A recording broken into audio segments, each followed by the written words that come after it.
بسم اللہ الرحمن الرحیم۔ بخاری ٹاکس میں خوش آمدید۔ ہمارے ملک میں خواتین بائک پہ اتنے عجیب طریقوں سے کیوں بیٹھتی ہیں؟ مجھے یہ رواج بہت عجیب لگتا ہے کہ خاتون دونوں ٹانگیں ایک طرف کیے بیٹھی ہوتی ہیں، اپنا بیلنس بھی خراب اور بائک کا بیلنس بھی خراب کرتی ہیں، اور اگر گود میں بچہ ہو تو ایک ہاتھ سے بچہ لڑکا رکھا ہوتا ہے، دوسرا ہاتھ بائک چلانے والے کے کاندھے پر ہوتا ہے۔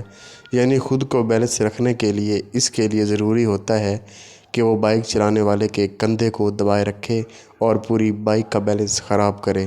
مزید یہ کہ ان کا ایک پاؤں تو فٹ ریسٹ پہ ٹکا ہوتا ہے، جبکہ دوسرے پاؤں کو آدھی اتری جوتی کے ساتھ ہوا میں لہراتی جا رہی ہوتی ہیں۔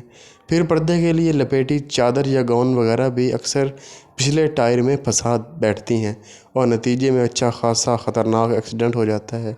میرے نزدیک یہ انتہائی سنجیدہ ایشو ہے، کیونکہ بائک پہ بیٹھنے کا یہ طریقہ انتہائی خطرناک ہے۔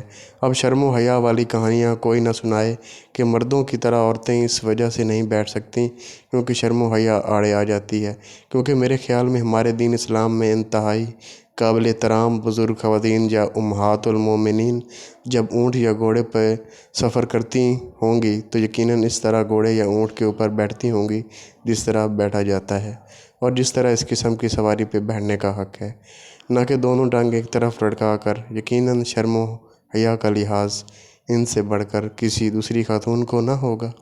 ہمیں جن باتوں پہ شرم کرنا چاہیے وہاں ہم بے شرم بنے پھرتے ہیں، اور جن باتوں میں شرم نہیں کرنی چاہیے وہاں ہم شرم و حیا کی کہانیاں شروع کر دیتے ہیں۔